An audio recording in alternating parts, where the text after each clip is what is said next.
Selama jangka waktu yang lama ini, tubuh Wang Lin perlahan-lahan melayang di medan pertempuran asing. Tidak pasti apakah itu karena tubuh itu berisi jiwa Wang Lin, tetapi lebih banyak makhluk itu yang mencoba melahap Wang Lin. Namun, mereka semua malah dimakan olehnya. Perasaan ilahi tumbuh lebih besar dan api jiwanya tumbuh lebih kuat. Semakin kuat dia, semakin banyak makhluk ini yang muncul seperti orang gila, ingin melahapnya. Wang Lin tidak tahu bahwa tubuhnya seperti mercusuar raksasa di dunia yang gelap ini. Wang Lin tidak tahu persis berapa lama waktu telah berlalu. Sejak dia bangun, dia merasa lapar dan telah melahap beberapa makhluk itu. Dia hanya tahu bahwa setiap kali dia melahapnya, dia bisa merasakan pikirannya menjadi lebih jernih. Akhirnya, suatu hari, Wang Lin teringat saat kelahirannya, 16 tahun bersama orang tuanya, hari-hari di Heng Yue Sekte. Dan akhirnya dia ingat Teng Huayuan. Gelombang kesedihan datang dari jiwanya saat dia menyadari apa yang telah terjadi. Di saat-saat terakhir, si Tunan mempertaruhkan dirinya untuk menyelamatkannya dan membawanya ke medan pertempuran asing. Saat itu pergi ke celah spasial, manik yang menentang surga mengalami perubahan. Lebih tepatnya, itu menghilang tanpa jejak. Tetapi Wang Lin dapat dengan jelas merasakan bahwa manik-manik penentang surga belum menghilang. Itu secara misterius menyatu ke dalam jiwa Wang Lin. Dapat dikatakan bahwa manik-manik penentang surga telah meleleh dan menyatu dengan jiwa Wang Lin. Karena inilah dia mampu melahap semua makhluk misterius dan kuat itu. Si Tunan tidak mati, tetapi memasuki kondisi tidur permanen. Hal terakhir yang dia lakukan sebelum tertidur adalah membungkus jiwa orang tua Wang Lin dengan jiwa yang baru lahir untuk tidur bersamanya. Orang tua Wang Lin bukanlah kultivator, jadi mereka tidak memiliki kesempatan untuk dihidupkan kembali atau memiliki tubuh. Wang Lin hanya ingin menjaga orang tuanya agar mereka tidak menghilang. Setelah dia memulihkan semua ingatannya, dia menyadari bahwa akal ilahi telah menjadi besar. Tubuh raksasa itu sepertinya tidak dapat menahannya lagi dan mulai hancur. Tak berdaya, Wang Lin meninggalkan tubuh raksasa itu. Rasa dingin kembali lagi. Dia melayang di angkasa, mencari tubuh berikutnya untuk dimiliki. Proses perjalanan melalui kehampaan untuk menemukan mayat yang berbeda ini berlangsung lama. Demikian pula, makhluk misterius terus mendatanginya untuk dimangsa. Jiwa ilahinya menjadi lebih kuat. Melahap makhluk kuat ini secara bertahap menjadi kebiasaan Wang Lin. Dia berhenti melahapnya sambil membela diri, tetapi dia secara aktif mencari mereka ketika dia tidak melakukannya. Atau bisa dikatakan Wang Lin sudah terlalu lama di sini. Cukup lama baginya untuk mencari ingatannya sendiri berkali-kali. Dia mulai menganalisis semua yang telah dia lakukan. Setelah dia selesai menganalisis semua yang telah dia lakukan, dia menyadari bahwa dia tidak punya apa-apa lagi untuk dilakukan. Saat itulah dia tiba-tiba teringat buku formasi yang dia beli. Dia segera mengingat isi buku itu dan mulai mempelajarinya. Ketika dia benar-benar menguasai formasi dasar dalam buku, dia jatuh kembali ke keadaan tidak ada yang bisa dilakukan. Dalam tahun-tahun yang tak terhitung jumlahnya ini, Wang Lin telah melihat banyak celah spasial yang mengarah ke pintu keluar, tetapi perasaan ilahinya menjadi terlalu besar untuk dibiarkan melalui celah spasial kecil ini. Tetapi dia menemukan bahwa ketika indera ilahinya tumbuh lebih besar, celah spasial akan retak ketika dia menabraknya. Namun, setelah 1 atau 2 tabrakan, celah spasial otomatis menghilang. 1 atau 2 tabrakan tidak cukup untuk menyebabkan celah spasial runtuh.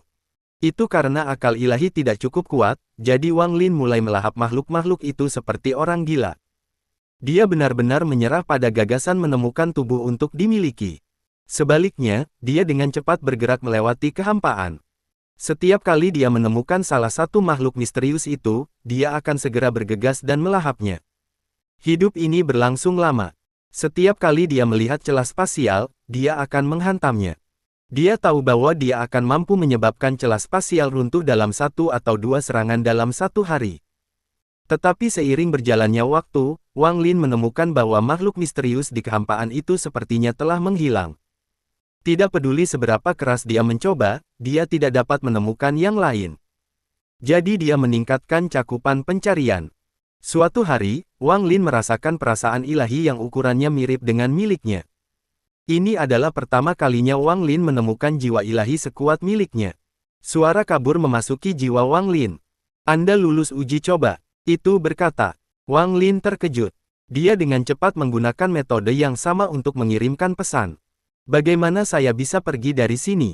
Meninggalkan. Mengapa Anda ingin pergi?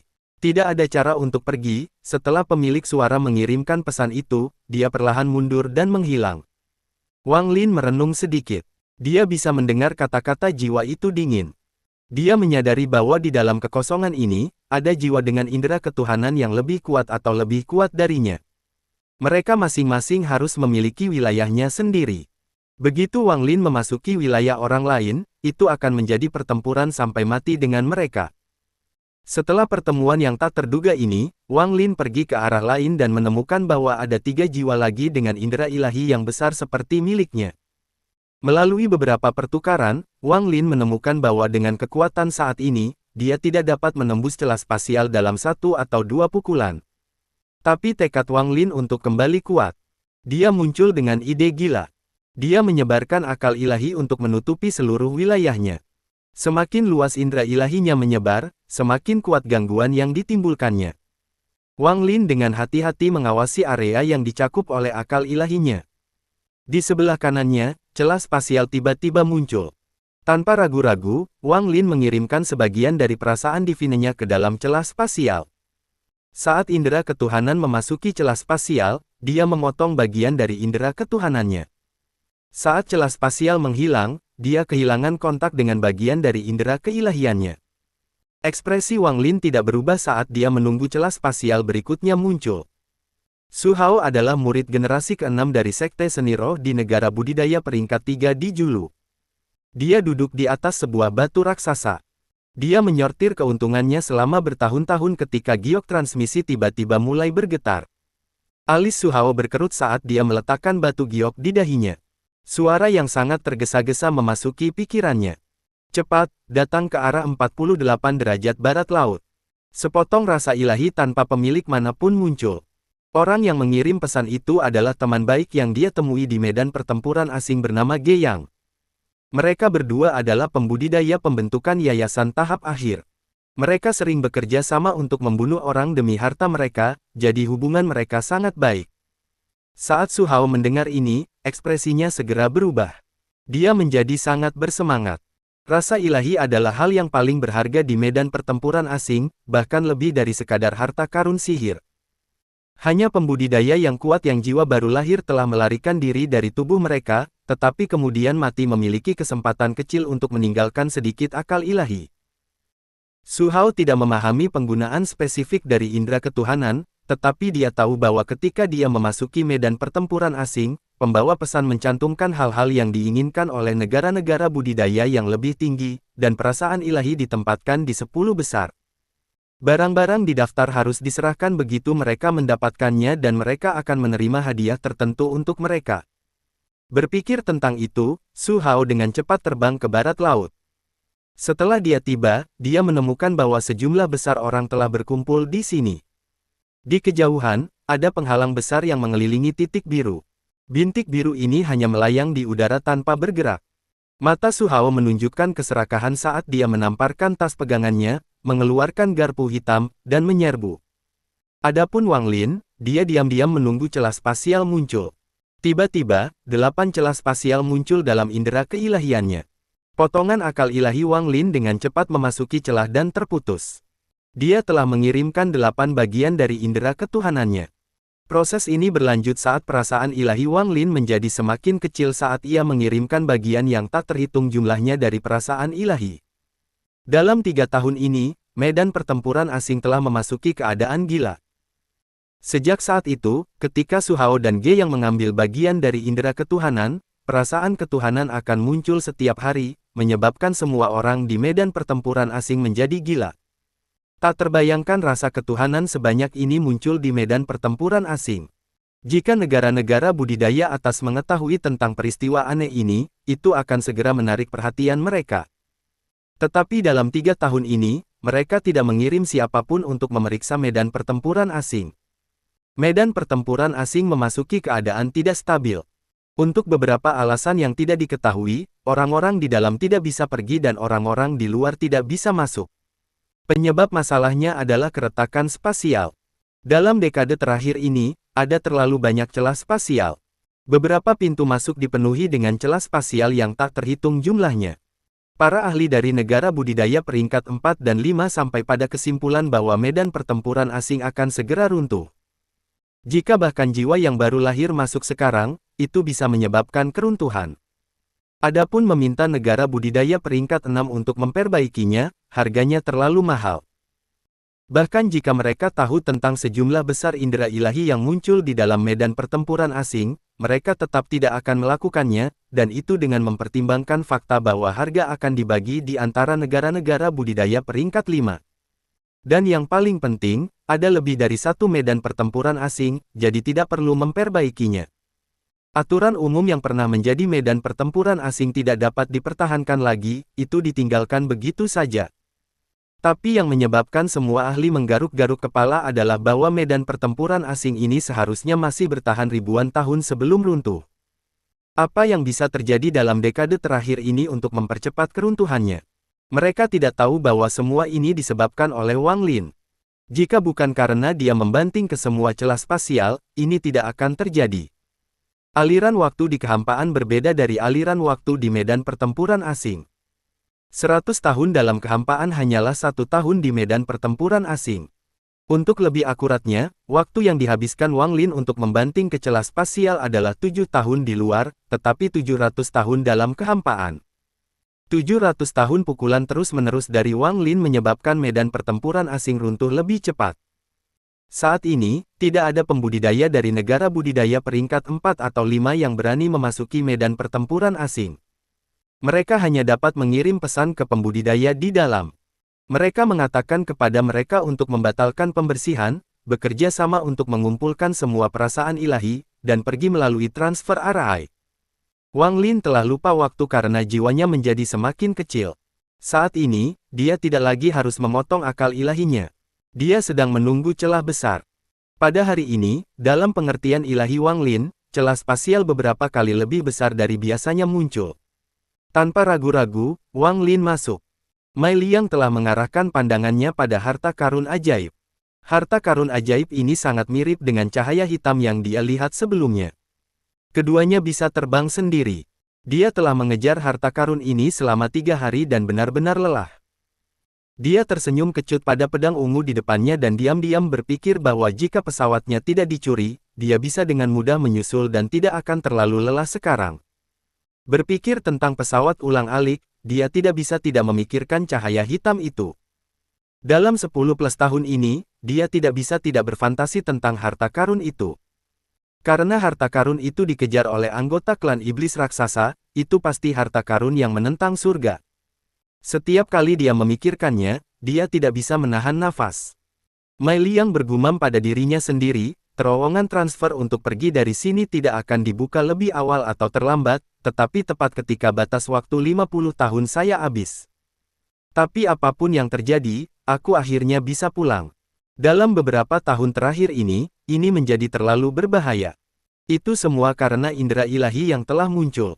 Setelah aku mendapatkan pedang terbang itu, aku akan kembali ke titik kumpul. Hehe, adik magang junior, kamu harus menunggu aku. Anda tidak bisa menolak saudara magang senior. Aku kasar dan hanya aku yang benar-benar mencintaimu.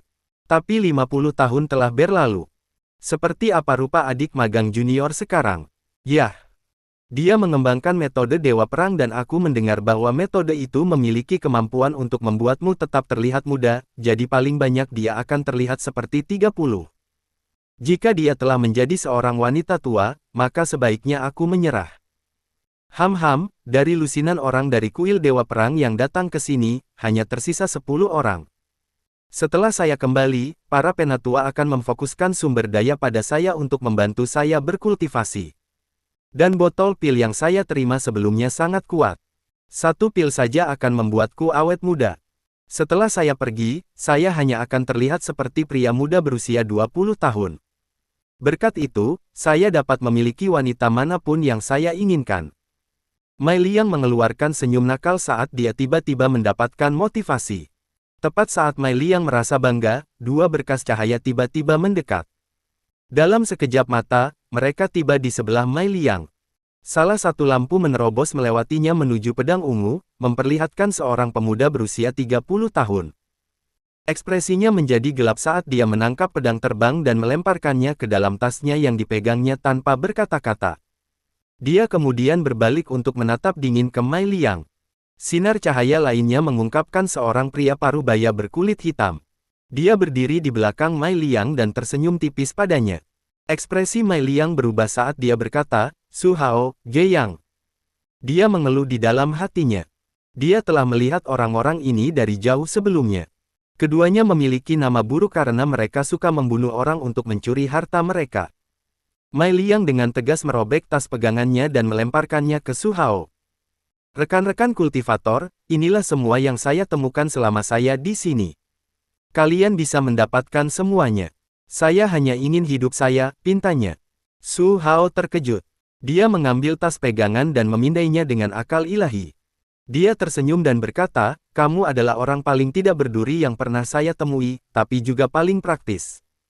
Baiklah, aku akan membiarkanmu pergi kali ini." Skram. Mei Liang santai dan hendak mundur ketika ekspresinya tiba-tiba berubah. Dia batuk seteguk darah saat pedang terbang menembus dadanya. Tubuhnya bergetar saat dia merasakan hidupnya terkuras habis. Dia memaksa tubuhnya untuk berbalik dan melihat Ge Yang saat dia berkata, "Kamu." Ge Yang melambaikan tangannya. Saat pedang terbang itu terbang kembali padanya, dia berkata, "Aku tidak bilang aku akan melepaskanmu." Dengan itu, dia pergi tanpa melihat Mei Liang. Su Hao membuat suara dan menggelengkan kepalanya. Dia tahu bahwa Ge Yang membunuh Mei Liang karena dia membenci fakta bahwa Mei Liang memberikan tas pegangan kepadanya. Dia dan Ge Yang memiliki kesepakatan, tas pegangan adalah milik siapapun yang memegangnya lebih dulu dan mereka tidak bisa memperebutkannya lagi. Jika Mei Liang memberikan tas pegangan kepada Ge Yang, Su Hao akan melakukan hal yang sama. Kesadaran Mei Liang sudah kabur saat gambar adik perempuan magang juniornya muncul di hadapannya. Dia secara bertahap menutup matanya. Tepat pada saat itu, celah spasial besar muncul di sebelah Mei Liang dan jiwa besar menyerbu keluar. Saat jiwa muncul, itu berhenti dan dengan cepat mengebor ke dalam tubuh Mei Liang. Mata Mei Liang tiba-tiba terbuka. Sinar cahaya keemasan keluar dari matanya. Luka di dadanya sembuh dengan kecepatan yang terlihat. Segera, dia benar-benar pulih. Suara dingin keluar dari mulutnya. "Teng Huayuan, aku, Wang Lin, kembali.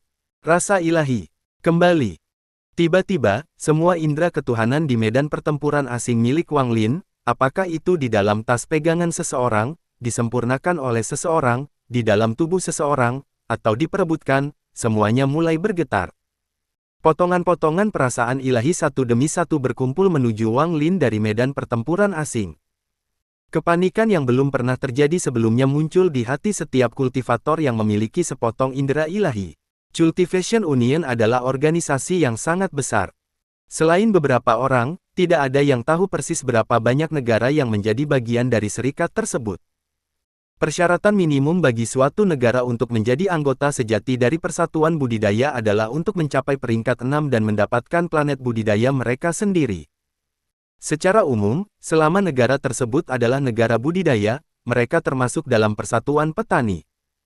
Tetapi ada banyak negara budidaya, jadi serikat pekerja tidak punya waktu untuk mengatur semuanya secara pribadi. Jadi secara umum, semua negara budidaya peringkat 5 ke bawah dikelola oleh negara budidaya peringkat 6 di planet ini. Negara Suzaku bangkit dengan kecepatan yang gila. Itu naik dari peringkat 1 ke peringkat 6 hanya dalam 100.000 tahun, menjadi salah satu negara budidaya peringkat 6 yang langka. Setelah menjadi negara budidaya peringkat 6, mereka memperoleh hak untuk memiliki planet budidaya sendiri. Planet itu dinamai planet Suzaku oleh Persatuan Budidaya. Di planet Suzaku, negara perintah Suzaku adalah perintah dewa. Planet Suzaku memiliki 18 negara budidaya peringkat 5. Setiap kali suatu negara memenuhi persyaratan untuk menjadi negara budidaya peringkat 5, negara Suzaku memberi mereka 10 medan pertempuran asing. Artinya, hanya ada 180 medan pertempuran asing di planet Suzaku. Jika seseorang runtuh, maka secara permanen akan ada satu medan pertempuran asing yang berkurang. Artinya, kecuali mereka bersedia membeli satu dari negara budidaya peringkat 6 dengan harga yang sangat tinggi. Adapun bagaimana medan pertempuran asing ini terbentuk dan kemana celah spasial itu mengarah, tidak ada seorang pun di negara budidaya peringkat 5 yang tahu. Setiap negara budidaya peringkat 5 mengontrol banyak negara budidaya peringkat 4, dan setiap negara budidaya peringkat 4 mengontrol banyak negara budidaya peringkat 3. Adapun negara peringkat 1 dan 2, serikat budidaya telah menetapkan aturan untuk mencegah siapapun mengganggu pertumbuhan mereka. Zhao adalah negara budidaya peringkat 3 yang dikendalikan oleh negara budidaya peringkat 4 naga hijau. Mereka dikendalikan oleh negara budidaya peringkat 5 dari klan setan raksasa. Setiap kali ada pertempuran besar di medan pertempuran asing, semua pembudidaya jiwa baru lahir di Zhao dipanggil untuk bertarung. Mereka tidak diizinkan untuk menunda atau menolak. Saat itu, 5 leluhur jiwa baru lahir dari Sekte Hang Yue dipanggil untuk pergi. Jika mereka pergi, Sekte Hang Yue akan aman, tetapi apakah mereka akan hidup atau mati tidak diketahui. Jika mereka menolak, tidak hanya Sekte Hang Yue akan dihancurkan, tetapi mereka juga akan dibunuh. Padahal, hal yang sama terjadi di hampir setiap negara budidaya peringkat 3. Ini adalah seleksi alam. Seekor anjing makan dunia anjing. Perintah dari seseorang yang kuat adalah sesuatu yang harus diikuti oleh orang yang lemah dan tidak dapat ditolak. Mungkin karena harus hidup di dunia yang kejam ini, para pembudidaya beradaptasi lebih cepat daripada manusia. Atau mungkin, di mata mereka yang berada di atas dalam persatuan budidaya, dunia ini, alam semesta ini, adalah pot pemurnian raksasa. Baik itu manusia atau pembudidaya, keduanya dimurnikan tanpa ampun. Di zaman kuno, kultivasi difokuskan untuk memahami langit dan mengejar dao mereka sendiri. Penggarap memberi orang perasaan keanggunan dan surgawi. Tapi dunia kultivasi kuno tiba-tiba runtuh karena bencana. Kemudian, persatuan kultivasi bangkit dan menggantikannya. Saat itulah kata dao hancur. Terbukti bahwa kultivasi tanpa keinginan adalah jalan menuju kehancuran. Hanya dengan mengikuti hukum alam seseorang akan berjalan di jalur kultivasi yang benar. Meskipun mereka tidak tahu hasil akhirnya, setidaknya saat ini, di bawah komando serikat kultivasi, para pembudidaya saat ini jauh lebih kuat daripada pembudidaya zaman kuno. Ini lebih dari cukup. Saat ini, peristiwa aneh sedang terjadi di salah satu medan pertempuran asing milik klan iblis raksasa. Setiap kultivator yang berhasil mendapatkan sepotong indera ilahi panik. Hujan meteor besar sepertinya menutupi medan pertempuran asing saat setiap bagian dari indera ilahi menyerbu ke satu tempat. Tak lama setelah itu, medan pertempuran asing yang sudah diambang kehancuran tidak bisa menahan kekuatan indera ilahi ini dan mulai benar-benar runtuh. Sebuah lubang besar muncul di medan pertempuran asing. Lubang itu langsung melahap sebagian besar medan pertempuran asing. Pada saat yang sama, perasaan ilahi yang besar dengan hati-hati keluar dari celah tersebut. Mengikutinya adalah sekelompok makhluk misterius. Yang sama dimakan Wang Lin. Adegan yang sama muncul di area lain dari medan pertempuran asing. 3 indera ilahi besar keluar dari celah raksasa yang disebabkan oleh runtuhnya medan pertempuran asing. Makhluk misterius yang tak terhitung jumlahnya keluar dan melompat ke atas apapun yang mereka lihat. Sangat tepat untuk menggambarkan mereka sebagai belalang. Setiap salah satu pembudidaya menggunakan semua kekuatan mereka untuk melarikan diri dalam hiruk-pikuk menuju arah air transfer. Mereka takut jika mereka selangkah terlalu lambat, mereka akan dimangsa. Seseorang bisa melihat banyak pedang terbang mati-matian. Saat 3 jiwa raksasa muncul, Wang Lin segera menyadarinya. Dia sangat akrab dengan ketiga indera ketuhanan ini karena mereka adalah 3 tetangganya. Pada saat ini, perasaan ilahi yang telah dia kirimkan dalam 3 tahun terakhir secara bertahap kembali kepadanya. Setiap kali sebagian kembali kepadanya, perasaan divinenya semakin besar, sampai mencapai ukuran aslinya. Wang Lin tidak terburu-buru. Dia duduk bersila dan terbiasa dengan benda asing ini. Beberapa makhluk misterius datang dan melihat Wang Lin. Mereka ragu-ragu untuk sementara waktu, tetapi tidak bisa menahan godaan dan melompat ke arah Wang Lin. Ketika mereka berada belasan meter dari Wang Lin, dia membuka matanya dan berteriak, "Tahu tempatmu."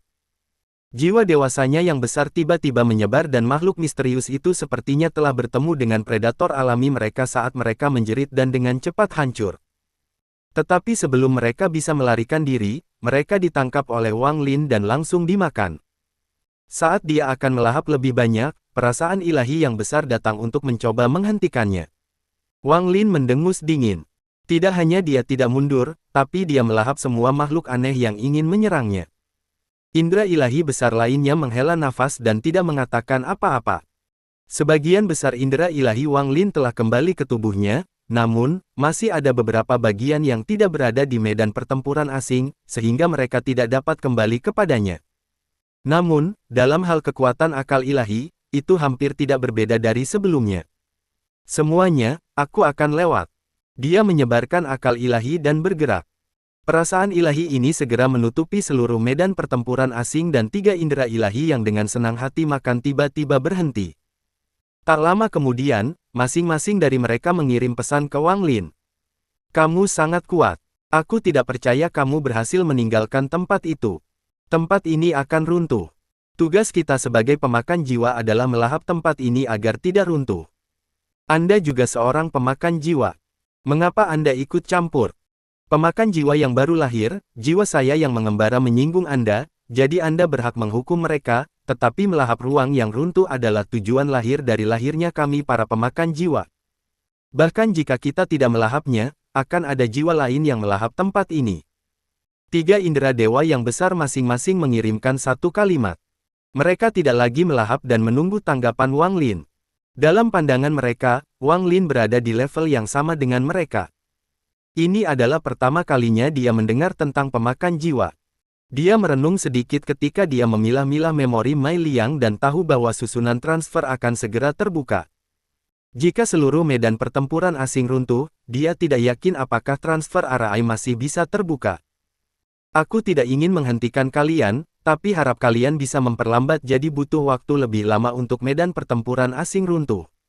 Baik, sesuai keinginan kamu. Saya juga setuju, tetapi Anda tidak bisa menghentikan jiwa pengembara dari berburu. Setelah membuat kesepakatan, Wang Lin bergerak menuju lokasi RAI transfer dengan memori Mai Liang. Dalam perjalanan, setiap jiwa yang berkeliaran melihatnya, mereka semua akan ketakutan. Mereka dengan cepat mundur dan tidak berani menghalanginya. Dalam perjalanannya, Wang Lin merasa sangat tidak wajar dengan tubuh barunya. Meskipun bakat dan akar roh Mai Ling ini benar-benar bagus, beberapa waktu lebih baik daripada yang dia miliki sebelumnya, bagaimanapun juga, ini adalah tubuh yang kerasukan. Itu akan membutuhkan waktu untuk memperbaiki sebelum dia bisa mengambil alih sepenuhnya. Pada titik ini, dia tidak memiliki energi spiritual di tubuhnya dan mengandalkan indera ilahi untuk bergerak.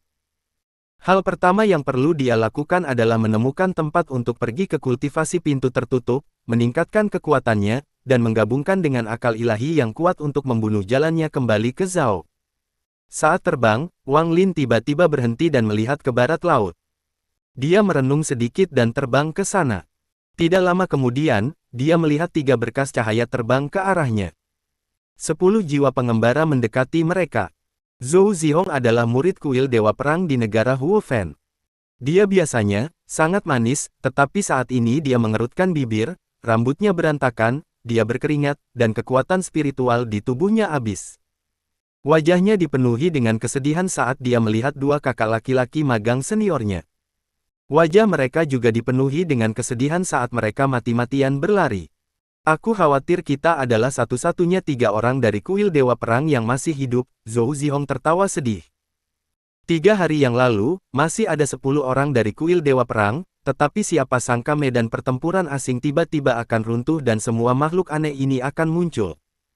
Setiap kultivator yang tertangkap oleh jiwa-jiwa pengembara ini akan mati dan intinya di dalam tubuhnya akan dimakan sampai tubuh mereka menjadi mumi. Dan makhluk aneh ini sepertinya suka bersembunyi di dalam mumi ini. Setiap kali pembudidaya melihat tubuh, mereka ketakutan. Dari 10 orang dari kuil Dewa Perang, selain Mai Liang, yang telah pergi 4 hari yang lalu, hanya mereka bertiga yang tersisa. Zhou Zihong menghela nafas saat dia melihat kembali makhluk aneh yang mendekati mereka. Dia menutup matanya dengan putus asa saat dia tanpa sadar memikirkan Mai Liang. Mai Liang itu selalu sama pemalu seperti tikus dan sangat takut mati, tapi kebetulan dia berkulit sangat tebal. Saudari magang junior Tong tidak tahan dia mengganggunya lagi dan berpikir untuk melemparkannya ke medan pertempuran asing untuk menyingkirkannya. Jika bukan karena fakta bahwa aku mengasihani dia dan membantunya berkali-kali, dia pasti sudah mati. Setidaknya dia masih punya hati nurani. Beberapa hari yang lalu, dia memberi saya pil yang katanya akan membantu saya mempertahankan usia saya. Aku ingin tahu apakah itu benar. Hatinya dipenuhi dengan keputusasaan. Dia tidak bisa membantu tetapi mulai memikirkan pikiran gila. Tepat pada saat itu, dia tiba-tiba mendengar kakak laki-laki yang di sampingnya berteriak, "Mai Liang. Cepat, lari sekarang." Zhou Zihong terkejut dan membuka matanya. Dia melihat seorang pemuda terbang ke arah mereka. Dia sangat tampan, tetapi matanya mengandung sedikit rasa dingin dan ada noda darah di dadanya.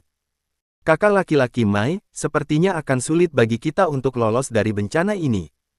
"Ah," kakak senior yang menghela napas. Dia tampak berusia sekitar 30 dan ada kesedihan di wajahnya. Wang Lin memandang ketiganya dan tidak mengucapkan sepatah kata pun.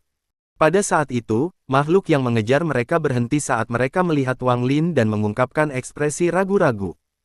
Wang Lin mendengus dan mengirimkan pesan dengan akal ilahi. "Scram!" Lebih dari 10 jiwa yang mengembara tiba-tiba panik dan melarikan diri. Mereka menghilang tanpa jejak. Zhou Zihong menatap dengan tercengang pemandangan di depannya. Dia tidak tahu mengapa makhluk menakutkan itu tiba-tiba pergi begitu saja. Dia menoleh ke arah Wang Lin saat pikiran gila muncul di benaknya. Mungkinkah makhluk menakutkan ini takut pada Mai Liang? Namun tak lama kemudian, ia menepis spekulasi tersebut. Dua murid kuil Dewa Perang lainnya juga bingung, tetapi kelegaan karena selamat dari situasi berbahaya seperti itu menghantam mereka dan mereka akhirnya menghela nafas.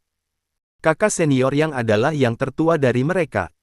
Dia mempertimbangkan situasinya dan berkata, "Adik murid junior, meskipun makhluk aneh itu telah pergi, masih tidak aman untuk tinggal di sini.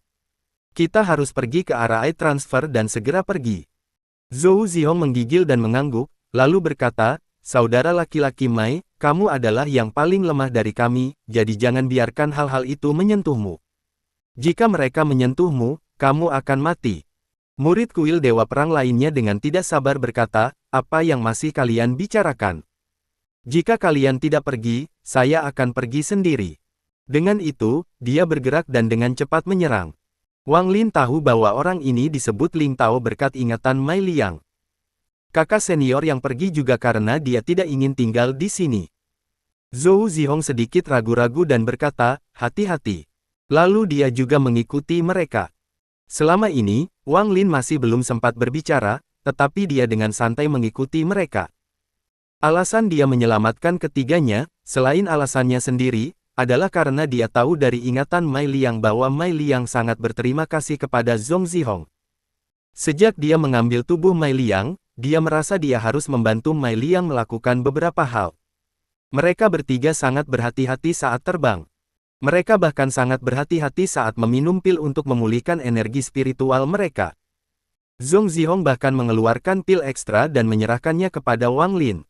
Dia menatap pil itu dan tidak bisa membantu tetapi memikirkan surga yang menentang manik. Cairan yang direndam manik adalah obat terbaik. Sayangnya, tas berisi labu dan semua hartanya dihancurkan oleh Teng Huayuan. Wang Lin diam-diam menghela nafas. Dia bisa merasakan surga menentang manik di jiwanya. Dia bisa merasakan pedang yang dimurnikan darahnya di jiwanya juga. Namun, ini bukan saat yang tepat untuk memeriksa apakah dia masih memilikinya. Setelah merenung sebentar, Wang Lin bahkan lebih bertekad untuk menemukan tempat untuk memasuki budidaya pintu tertutup begitu dia pergi.